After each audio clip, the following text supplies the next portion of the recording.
You've got a Michelin star, it's a tire company. People forget that. If a tire company gave you a star, Yahoo, it means nothing to me. The ability to read people and the ability to deal with people, that is the most important thing in tourism. It takes 6 months to build a food tour and get those initial reviews, and it takes 6 more months before you're ready to leave your other job. Because when you're in a kitchen, you're literally on a treadmill.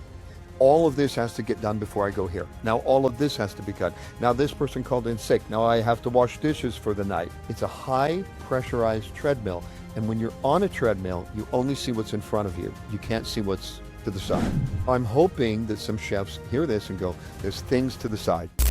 Most chefs think their career is defined by the kitchens they work in, the restaurant, the chef they train with, the food they cook. But what if the real leverage isn't just what you cook, but how the industry sees you? You're listening to Fugitive Chefs, the podcast about what happens when chefs step outside the traditional kitchen path. I'm Furkan. I've worked in kitchens like Noma and Mugaritz, and today I work outside restaurants, currently as the Senior Innovation Chef at Kraft Heinz. And today's episode is about something we almost never talk about: how chefs are evaluated from the outside. Today I'm joined by Karl Wilder. Karl started his career inside kitchens as a chef, as an operator, as a consultant, before moving into business development and starting to work closely with chefs and food businesses from a completely different angle. And what makes him interesting is this: he's seen chefs from both sides, from inside the kitchen and the outside, from the decision-making side, which means he understands something most chefs don't: how the industry actually values them.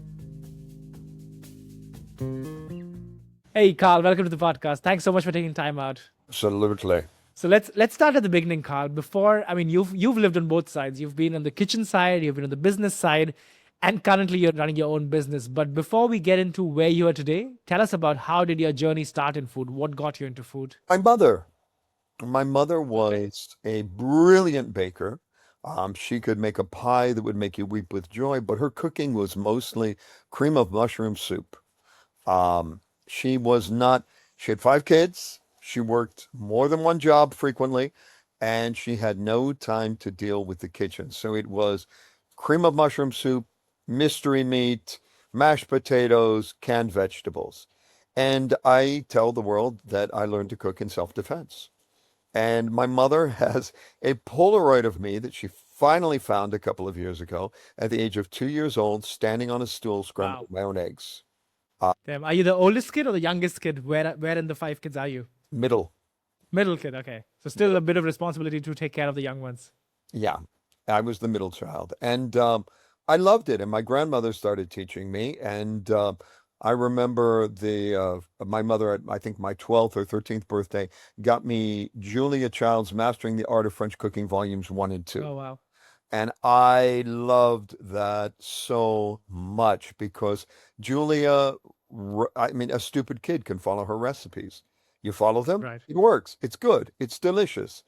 And so it was really Julia Child and my mother. And how did you, like, from that idea of like knowing, okay, that's cooking is something I enjoy.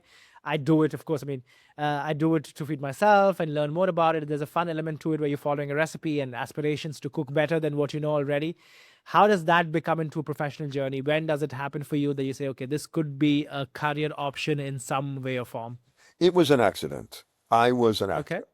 I was a performer and doing a lot of work. And I was in San Francisco doing a lot of voiceover work. It was the time when everything that was ever made was shoved onto video and then DVD shortly thereafter. Blockbuster needed content, and every bad movie made in every European country, be it an adult film or a vampire film or a horror film, had to be dubbed into English for the blockbuster market. And I was dubbing Okay. movies right and left, but I was also going to culinary school because I hadn't Mhm. lost that love of knowing what I was doing. And as I say, culinary school gave me knife skills and an appreciation for herbs. That's mostly what I got from culinary school. And I went on a 2 week vacation to Italy, and I tasted my first risotto. I'd never had it. I had been living first in New Orleans, which had great food, then in Minnesota, which has the worst food on earth. And I mean, that rosemary is spicy in that country. So I was in Italy and I had risotto with shaved truffle and duck egg. And I thought it was one of the most incredible things I'd ever tasted in my life. So with my Italian phrase book, because this is before we had the translation apps, I looked up how to ask the chef to teach me to make something, and obviously said it wrong because he thought I was asking for a job. Okay. So the next day I was in the kitchen at, I think, 10 in the morning, something like that. He had me peeling and chopping onions for 3 or 4 hours. And I thought, wow, a lot of onions go into risotto. I still didn't know that I had a job. That's how stupid I was. And I get to, it didn't have familia, that I understood that word Hmm. in Yeah. the town. So he took me home for lunch, because you have to have lunch and you have to have a nap and then you come back to work. So Right. I had the most amazing meal, and I was really happy with it. And I started talking to his son, who spoke English. And I said, "When is your dad going to teach me risotto? This is my last day." And he said, "No, you are working here. You are through Carnival. He ask you, you say yes." I said yes because it's the only word I know. Hey, see. So I said, "Well, Mike, I have to check out of my hotel tomorrow morning by, I think, 11 in the morning or something." And he said, "Oh, don't worry. You will stay with my aunt. Her son is away to college." And he says something rapidly to his aunt. And she goes, "See." So I called the airline. You used to be able, for those of you who are under Yeah. the age of 40, you used to be able to call airlines and change tickets without a penalty or a fee. Wow. Amazing period of time. Yeah. So Yeah. I called the airline and I said, "Look, I want to go home after Carnival." So we changed my flight and I started working in the kitchen, and I was just having such a good time. They were teaching me things and I was just soaking it all in. And I'm getting ready to leave again, this time leave. And he said, "No, you are going to my brother's restaurant in Verona because Tomas is having a baby and he is taking a month. And here's your train ticket and here is your pay." So I was paid in cash for a month, given a train ticket. I show up in Verona and I'm met by the chef's son, who takes me to his house. And it just kept happening. I was passed around for 3 years throughout Italy to cover vacations, to cover maternity leave, to cover all kinds of different things. Oh, the opera festival. I had to go back to Verona for that, for the Hmm. opera festival. And by then I'd learned a lot.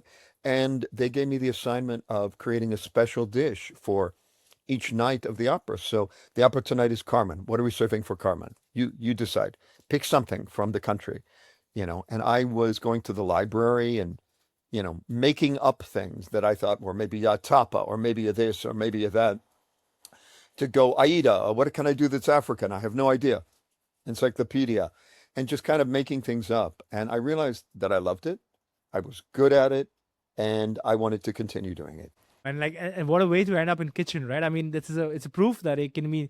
Of course, today you have LinkedIn and Indeed and all these platforms to look for jobs, but I feel just asking somebody, even though in your case it was like lost in translation, but I feel a lot of us, because of I think the tools we have today, we have lost the sense of just, if you admire something, just ask the person. If you see someone who's doing something that you would aspire to do, why not just reach out and ask and look where you got it. And for you, Carl, like from that whole journey of learning Italian cuisine, like I'm very curious, like how, what transformation has to happen for you to learn all that, like your own journey of being also a bit solo in this journey of like planning these menus, these dishes, and then ending up on the more business side of things. Because what I saw, LinkedIn, is that you've ended up in restaurants or hotels where you started handling the business side of things. So how did that happen? When did kitchen just not be a cooking job for you?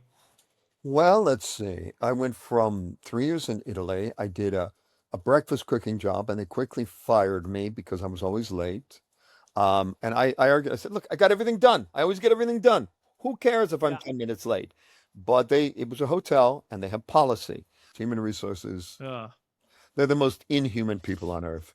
And it was baptism by fire yet again. I was okay. working in New York and I saw that the country club in New Orleans was for sale. And I had known the country club since I was a little kid. It had been a nightmare, losing business for 26 years. It was used as a tax write-off for a real estate agent who was very successful. And he was ready to retire, so he just wanted to be through with it. He didn't want to run a country club that was losing money. It's tax write-off. And I thought, well, I looked at everything. I looked at all his numbers and I thought, let's just end this membership option because these people feel that they own us and charge by the day and turn it into a party, catering, restaurant, nightclub facility. So that was my idea. And I wrote my first business plan ever. And I raised $1.4 million with that business plan, which obviously was pretty good. And I bought a country club. And I was the manager. I was the chef. I'd hired a chef, but she turned out to be an alcoholic and didn't show up for the first wedding.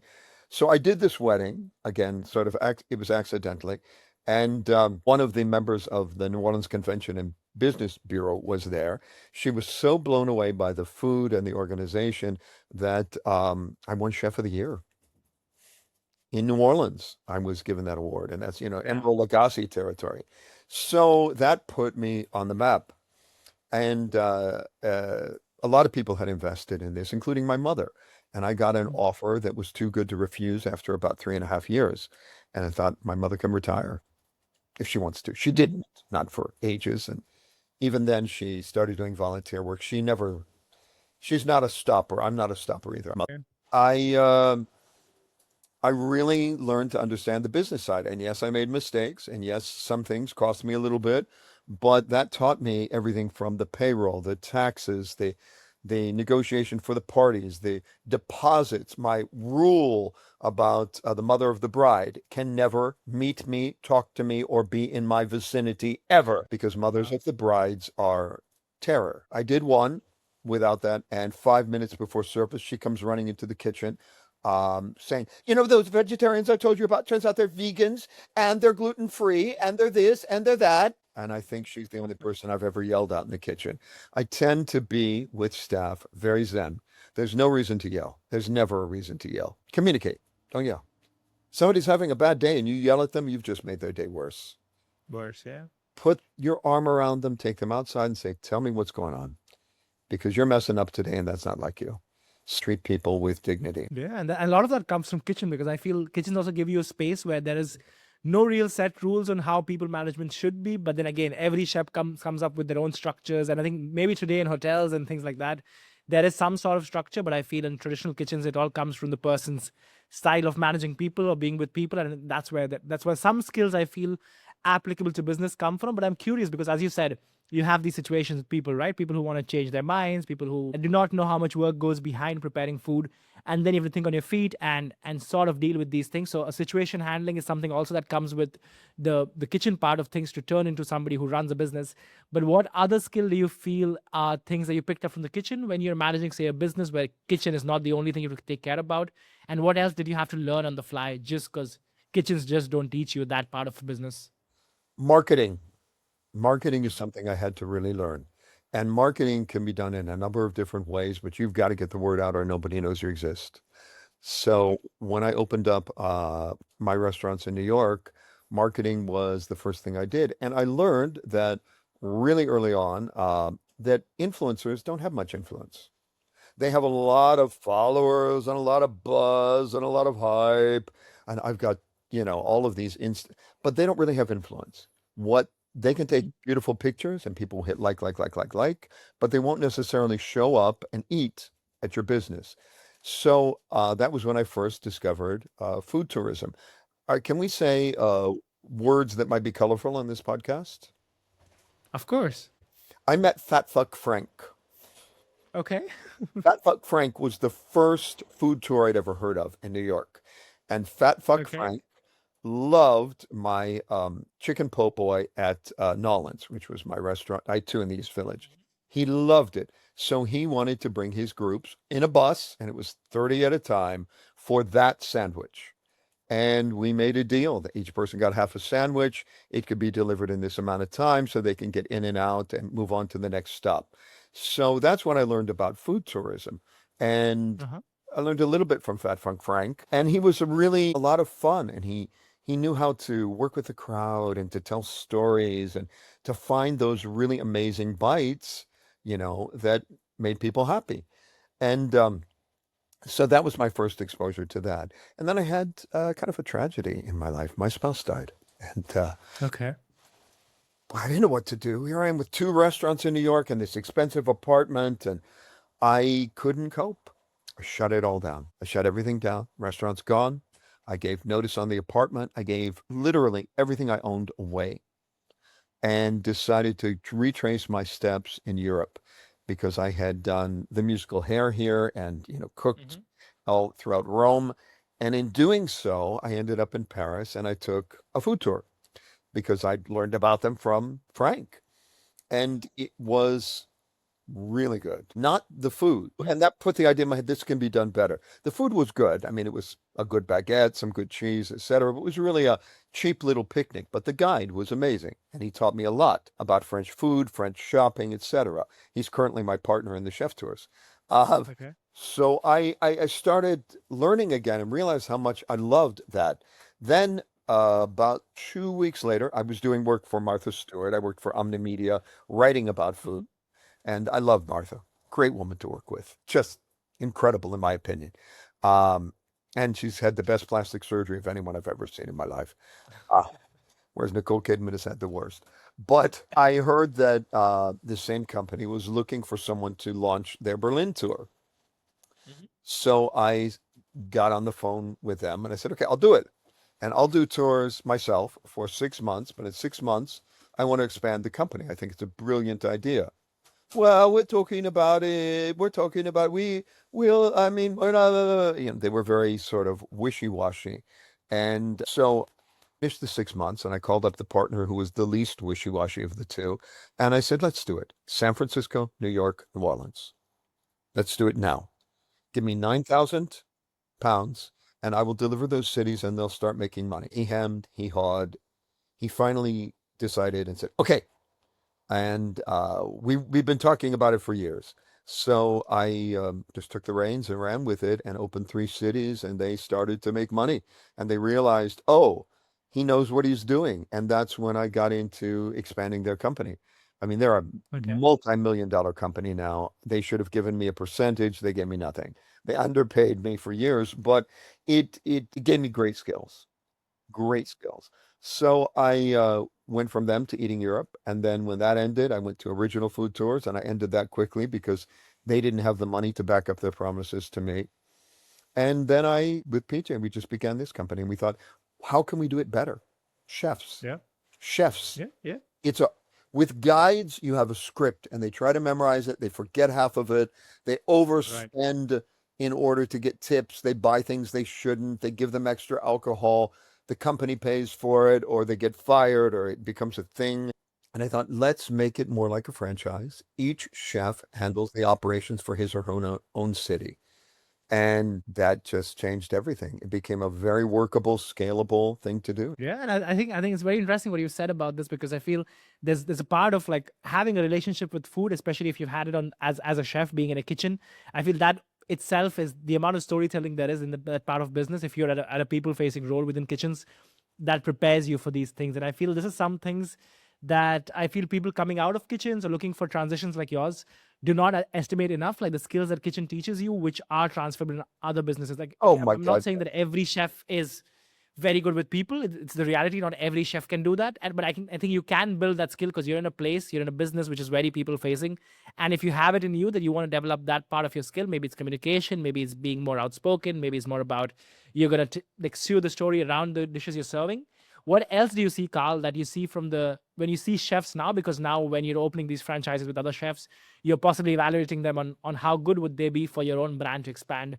That's What exactly other skills do you look in chefs, right? Who could be the right candidate for being a franchisee? the ability to read people. You have to be able Okay. to read people and you see a group and you see the dynamic. Who needs to be drawn out? Who needs to be Mhm. held back? Who has 50 questions that you're not going to answer right now because that is the tour. And so it's the ability to deal with people that is the most important thing in tourism. And what I tell every chef that comes on is it takes 6 months to build a food tour and get those initial reviews, and it takes 6 more months before you're ready to leave your other job. Realize that going in. So people who are unhappy in their jobs, I'm more than happy to work with them in various parts of the world, not so much the US because of the tax and tip situation. We'd have to charge this much. In New Orleans or a very special city, I would, but the rest of the US is now just, microwave shit from Cisco for the most part. Um, Restaurants have gone down in quality, except for the very Yeah. expensive ones, like crazy in the past 10 years, because they're making compromises to try to keep the doors open. And then you have, 50% on top of it, tax and tip. I mean, taxes just keep going up. It's, I believe, 18% tax now in San Francisco. Okay. And they recommend a minimum 25% tip. So it gets really dicey. And the marketing costs are so much higher in the US as well. But yeah, a chef from New Orleans I would talk to because the food there is worthy enough to make all the compromises and to, prop it up while it gets established. And because you've touched this question, Carl, about how a global company can be local as well, of having these ambassadors of the city who's giving the tour, how much of an element is that? Because you yourself have been food guides in cities where you didn't grow up, but you imbibed the culture to be able to represent the food scene over there, which is, I think that's completely possible. But It how is, much it, how much of a factor that is? but I have traveled more than the average person, Of much more course. than the average person. But someone who is either from the city or who has lived in the city for a while is an incredible Mm. ambassador of that city and that cuisine. We just brought on Chef Jorge Davalos in Ciudad de Mexico. Okay. He's a culinary instructor 3 days a week, and he's working with us 4 days a week. He has so much love and respect and knowledge about his culture. I don't tell him what to put on the food tour. I don't tell him what to Mhm. say to the guests. There is no script, and every tour is different because in Mexico City, it's street food culture. You go to the market. Who's at the market that day? Who's got lamb? Who's got this? Who's got that? You just kind of read it and adapt in real time. That's the joy of doing a chef-led food tour. When you have a guide-led food tour, and some of them are very good. I don't want to put them down. Some of them are great. They have places they must go, dishes they must order. Everything is ahead of time. Everything is pre-negotiated. Oh, you don't eat seafood? Oh, well, that's a seafood, so you can just not eat it. That's fine. But when you're touring with a chef, you don't eat seafood. Okay, today we have lamb. It's just a different thing because they know everybody. They're a part of Yeah. that microcosm, and they go into restaurants where they're known. I mean, I'm very fortunate to travel with a dog. And you go, why is that fortunate? He's a service dog, so he can go everywhere. But he changes the conversation. When I was new in Mexico City and I went into a restaurant, first thing they look at is this little guy, and they say, "Hola, oh, tu perro es bonito, muy guapo." Kisses, kisses, kisses. And then, what do you want? So the ice is broken. I don't have to have lived there for 6 months to say, I'm doing food tours and I heard your mother makes the best mole in town. See, my mother is from Oaxaca, blah, blah, blah. And we go into that, and that becomes the starting point for the tour. You know, the dog No, helps. yeah, no, definitely. And I also loved what you said about how I don't know, people who work in offices, or I have this image of people who work in offices or classic jobs which are not say people facing, like the way kitchen is. I feel chefs make things work irrespective of the conditions, because we are used to working in places which don't have the best resources, people showing up with random allergies or made up intolerances or made up affection to not wanting to have something. We just know that you cannot not offer something. You will come up with something. I feel that's a big factor that chefs have, right? Chefs are the most adaptable people on the planet. And you know your city, you know your food, you know what to do.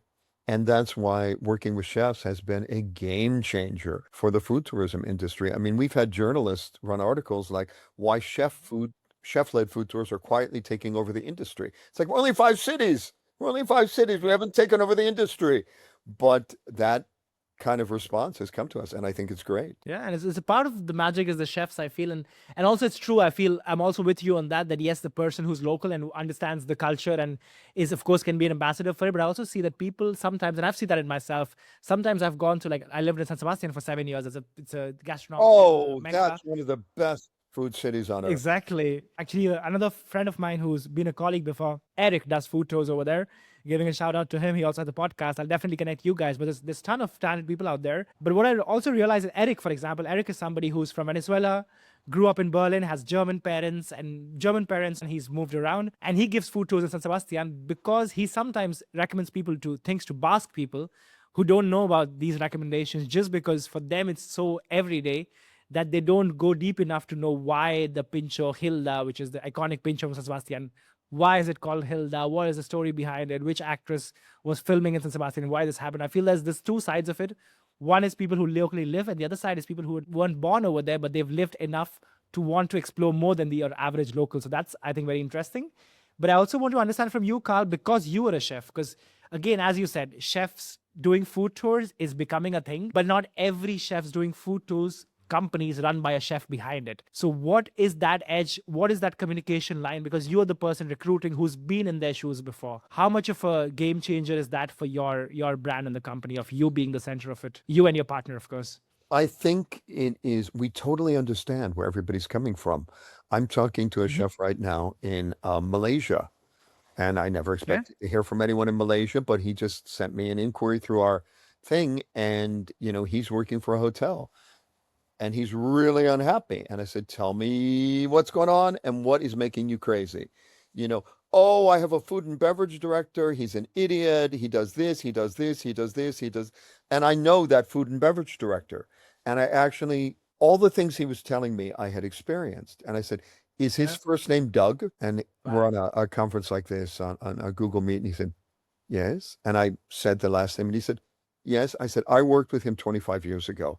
He's insane. He will be gone in 6 months. He's never been anywhere more than 6 months, which is why he's now traveling the world looking for work, because in New York, San Francisco, and New Orleans, he's been fired from every hotel." It's funny how small world is, right? You talk connection from Paris with a guy in Malaysia, and you know somebody common in that. I feel network is a big part of this industry as well, especially when you're doing things like you are doing, when you're like pivoting outside restaurant structures. You have to count on a lot of people you've met possibly before, people you've worked with, people you saw a spark in them for something and could collaborate with you on things like this. But a lot of people listening to this podcast, Carl, feel like they're stuck, and I would like to understand what is the process of joining a company, for example, for somebody, because I feel one is because this could be somebody's pivot, this could be somebody who's super talented in the kitchen, loves people facing, would love to go full time over there.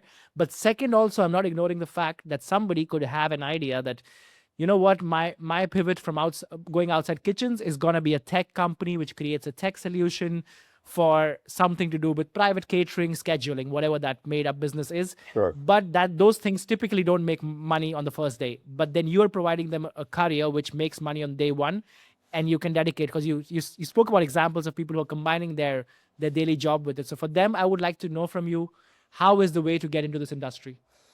Well, you send an email, not a CV, because your CV doesn't matter.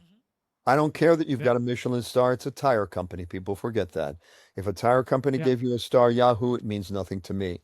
Send me an email, operations@thecheftours.com, and say, "This is my situation. This is where I'm at. This is interesting to me." And maybe they don't want to do a food tour. Maybe they want to teach a cooking class. That's okay. I have somebody in Buenos Aires that he's a parrilla master. So he is a master of the cooking on the fire, and he wants to do just a dinner in his parrilla. And we're talking about that. That may be something that we offer in the future. So there's a lot of ways to transition, but just send an email. Wherever you are in the world, yes, I'll even consider certain US cities, but not most of them. I'll be honest about that up front. Um, this is possible for you. And if you're working, say you're working the lunch shift in Berlin and you've got evenings free, we can maybe set up an evening beer and snacks tour. There's a lot of ways to set things up. Or you are working in a facility that isn't very busy and the boss says, maybe we should start offering cooking classes. Then we can offer cooking classes. We have the flexibility because we are a chef run company. We get where you're coming from. This is what you want to do and it's food related. Great. You want to do midnight in Paris, where you take people around and they have frites and all the good snacks available after midnight? Great. I want to talk to you. You want to do whatever it is in Vietnam? I'm talking to someone also in Thailand this week. Tell me what it is, and let's consider it, because anything is possible that brings tourists connected to their city through food. We want everybody to leave with a feeling, which is the hardest thing to replicate, and the knowledge of the history and the culture of the city through the food. And how big or small is this niche, Carl? Because you're in the inside, for you it's your everyday, but somebody from the outside, for them maybe it's the first time that I would really doubt if somebody's for the first time listening it, especially if they're listening to a food podcast. But typically, it's if you're somebody who's not traveling much, you wouldn't hear about this. But like for me, like personal example, I was last year in Mexico and Jamaica and many countries researching about chilies. And Mexico specifically, I went to in Yucatan. I was with Rosalia Chai, who's been on Netflix Barbecue. I was with Wilson, who's doing about traditional ancestral fermentation techniques around all around habanero. And only because I was digging in, I was finding these people who are doing these kind of tours. Because typically, when you look up, you will find on Get Your Guide somebody who will take you to the local market and do a tasting in the local market. But what is the difference between chefs who are targeting, say, a tapas store in Madrid or a pincho tour in San Sebastian, and the ones who are going for a niche which is unexplored, which is something, the whole exclusive aspect to it, right? The 5 places locals go, or how is nightlife in the city, or how's the food in the night market in Montego Bay in Jamaica, for example. How is the competition between the mass market and the niche tours? Well, the competition between the mass market and the niche tours does not exist. And I'll tell you why, because there's two kinds of travelers. So the mass Right. market travelers they're just looking for a discount code.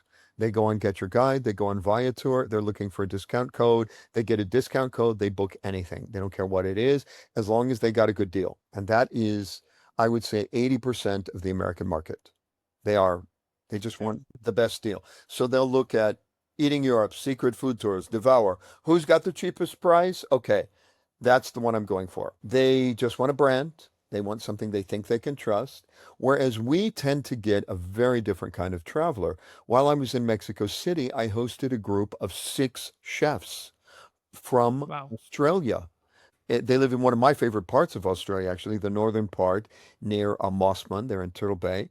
And they came to Mexico City because they have a restaurant in Australia called the Mexican. And they've been doing the typical Tex-Mex, but they wanted to taste and learn about real Mexican food, not the Tex-Mex that they've been serving. They were nachos, burritos, etc. So I had to tell them, the history of the burrito, how it came to be in the United States and how it made its way back to Mexico.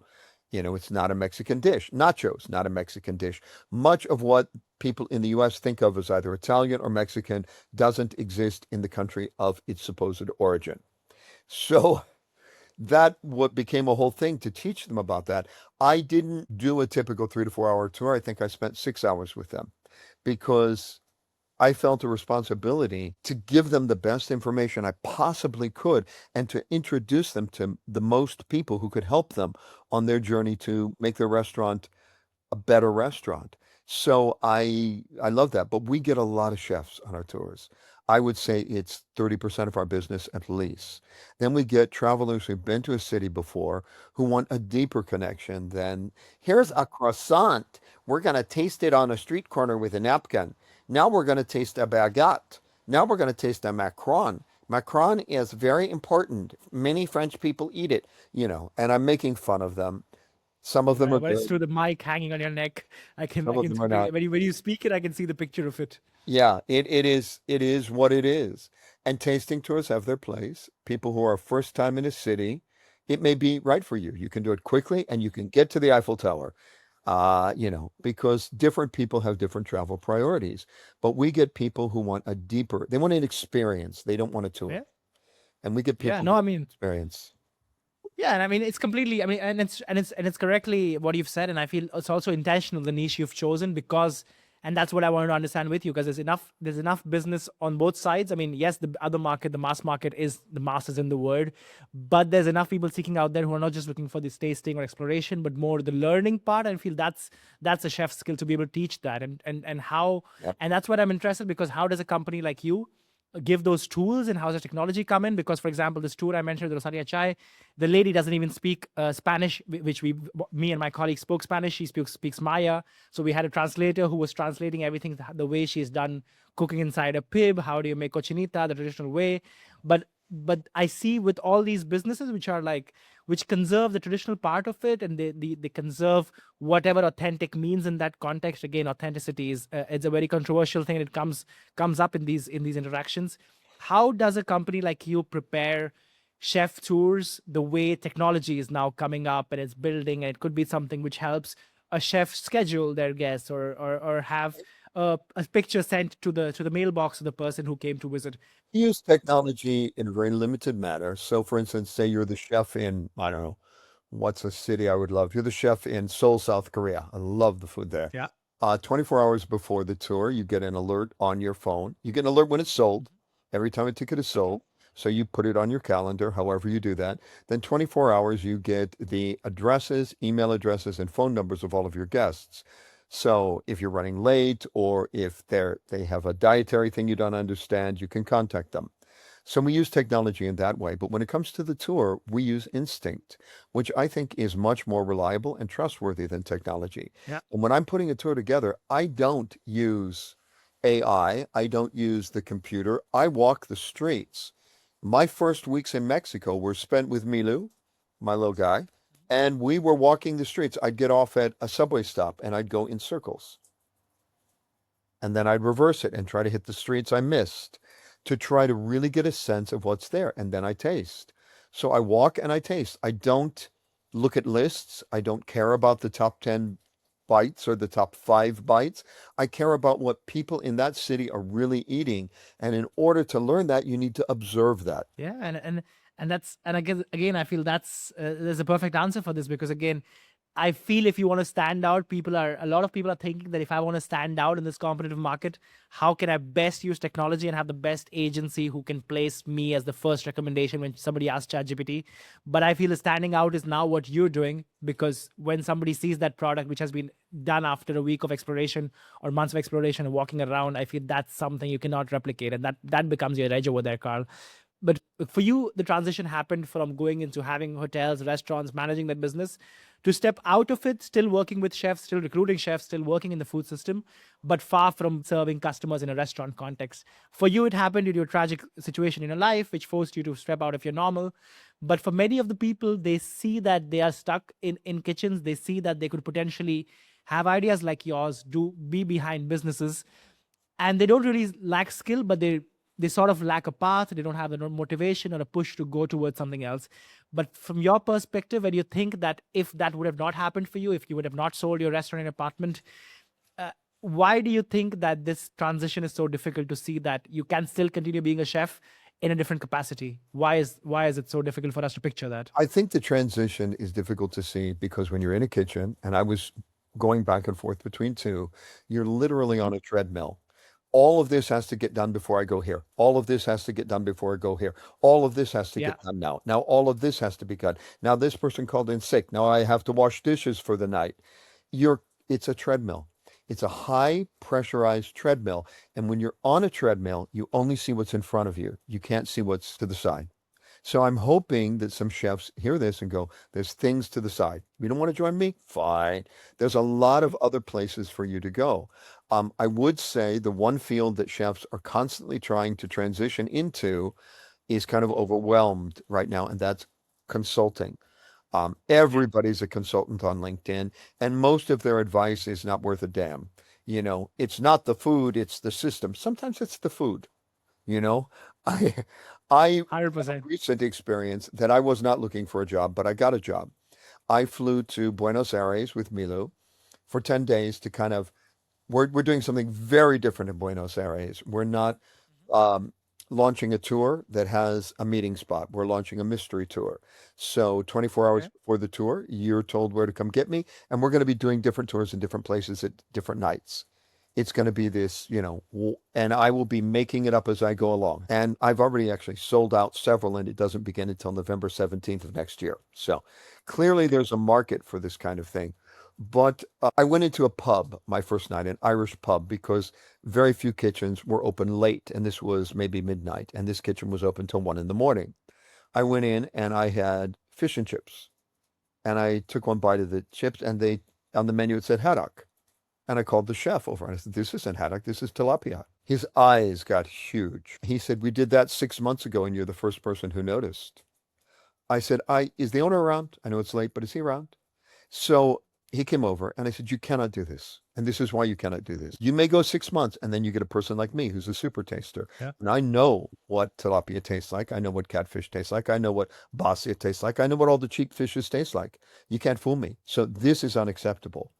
Not only that, but it says that your fish and chips are fried in peanut oil and you're using Frymax, which is a canola based. You can taste this? I said, yes, I can taste this. I said, it's kind of disgusting. I said, if you want a little free advice, your menu is way too big. You have too much on it. I'm willing to bet you use 90% frozen food and you're probably drop shipping from Ireland to get those meat pies and he's just reheating them in the microwave. That's disgusting. You can do better. He said, you're a chef, right? I said, yes. All right. You're hired. And I said, well, I'm not looking for a job. He said, work with my guy for a week, fix the mess because we're bleeding cash. Now, the food is not making any money. We only make money on beer. Help us out. So I did. I agreed to come in for a week and help them out. I worked with the chef every day. The chef had most of the ideas. He only needed me to be the quote consultant to bring his ideas to life because the owner wouldn't listen to him. He had this great resource right there telling him what to do and he would not listen. So I became the mouthpiece. And we trimmed that menu down to a few essential items. We changed the bad meat pie drop shipped from Ireland into a local empanada, but we did a steak and whiskey or steak cooked in ale empanada, which the locals loved. And we started doing something. I said, we have a lot of people in Argentina right now that are economically on the border. Let's do half beers, half glasses of wine, and let's offer something for the students, for the old people. I said, it's okay if they fill you up because if you're full, people will wait in line. If you're not full, they go walking on past. I said, let's offer them something just a few pennies above cost. Let's make a potato soup. It's cheap. So we took whole potatoes and garlic and a lot of herbs and seasonings and made these big batches of potato soup. And then every day they throw anything left over into it. Little salad starting to go, chop it up, throw it in. Anything that you need to do because it's completely adaptable to that. Any vegetable can be added. It normally has some chopped carrots. And you can then, I said, let's do add-ins. And they're the same add-ins for everything. You can use them on your burger. You can use them in your soup. You can use them everywhere. Let's do bacon, chopped for the soup, of course. Bacon, cheddar cheese, Irish cheddar, which is easily available. And let's offer them a loaf of Irish soda bread, which is something that the chef had wanted to do for a long time.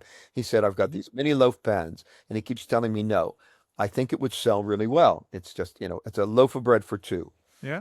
So we started making Irish soda bread. They went from, not many people eating to a 68% increase in their average check in 5 days. They were packed at the odd hours, like at 6 o'clock, with senior citizens getting the half beer and the big bowl of potato chowder, which cost nothing. The whole thing was, $5 for a really filling and comforting meal. And they would sometimes spring for that extra, dollar for the loaf of bread, which is very small, but also delicious, and the Irish butter. And it was just so rapid to see. And then the tourists would stand in line because they want to eat at 6 and 7. The Argentinian restaurants don't open until 8. So where are tourists going to eat? Well, this place was open continuously. So tourists were lining up. And that's how successful that was in no time. But owners often won't listen to their chef. So if there's any restaurant owners out there, listen to your chef. They see things. They know what gets thrown in the garbage. Your dishwasher knows. Everybody knows but you sitting in the office. Yeah, I mean, most of the right stuff the stuff to be done correctly is very obvious. It's just about giving that the space it requires. And I feel once a chef, always a chef. And I think when you step into these environments and you obviously know what the problem is, it's only natural to go help that. And for me, that's super interesting because you've recently had this experience after having stepped out of family of kitchens. But looking back at this experience, Carl, like the one you just shared, this wasn't part of the script. But because you have recently experienced this, being inside the shoes of somebody, knowing that somebody who's in the kitchen is going to carry forward these changes that have been made, how do you value your life today where you are somebody who's working on a global scale, recruiting chefs, helping them resources they need to start out in this industry, and then having been a chef before who only works in kitchens whose reality is only surrounded by how can the restaurant work better? How can I have a better, properly staffed kitchen where I can keep rotating the shifts? With the reality of a kitchen and the reality you are in right now, how do you see yourself? Could you have lived in the role that you had being a chef forever? Or is that this transition that you have was something that had to come sooner or later? I think a transition had to come because no, I could not have Mhm. lived that way. Those ridiculously long days, when you have a supportive wife, it's one thing to come home after a 15-hour day. When you're by yourself, it's not the same. It's not the same. And I definitely would have transitioned. I had started writing a long time ago, and during the lockdown wrote my first novel. And then I've written three since. So Small Press is publishing me, and I also write novels.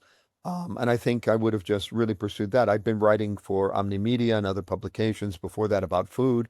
I think I would have just gone into writing if I hadn't done what I'm doing now. And food writing still pays. So if you Yeah, work for yeah, Martha no. Stewart, you still get money. A lot of writing is not so lucrative anymore because it's all Insta writing for websites. Yeah. But real food journalism still pays. No, this was a really interesting chat for me because when I approached you, Carl, I knew a little about you. I knew about the chef food tours you're doing, and for me, it was very interesting to explore that. How can that be a new edge or a new way a chef can still work in the food industry, still be connected with food, still feel a chef enough? Because I feel chef being a chef also becomes an identity at some point. Because when you sign up for it, when you see somebody is in it that role, you aspire to be in that role, and then you go through the journey.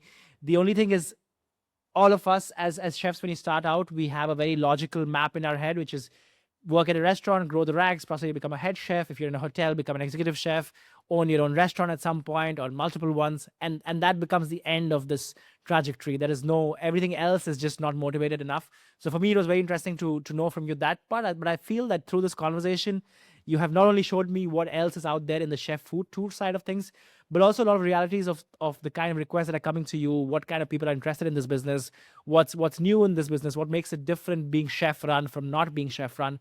So I feel you've given me a very much more clear picture of what else is out there for chefs, and also unlocked one more path, which the podcast Fugitive Chefs is all about. So thanks a lot for coming on, and it's Absolutely. been a pleasure to chat with you. All right. Virtual handshake. Bye bye. Bye bye. Thank you so much.